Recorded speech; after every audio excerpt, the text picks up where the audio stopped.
மதுவிலக்கு குரல் எழுந்து விவாதம் ஆயிட்டு இருக்கிறது. இதை சாத்தியப்படுத்த முடியுமா? அந்த தேவை இன்னும் இருக்குதா, இல்லை இன்னைக்கு தவிர்க்க முடியாது? சார் ஒன்று சொல்றேன் சார், உலகத்துல எங்கேயுமே மதுவிலக்கு சாத்தியம் இல்லை. நீங்க மதுவை ஒழிக்கவே முடியாது. அது மனிதனுடைய இயற்கை.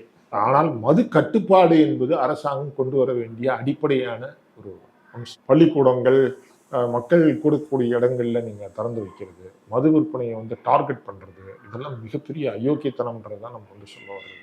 30 வருடத்துக்கு முன்னாடி இங்க எவ்வளவு மது பயன்பாடு இருந்தது, இப்ப எவ்வளவு அதிகமா வளர்ந்துருக்கு அப்படின்னு பார்க்கும்போது பேரதிர்ச்சியாக இருக்கிறது. நம்ம என்ன சொல்றோம்னா, மது கட்டுப்பாடு கொண்டு வாங்க, மது கடைகளை குறைங்க.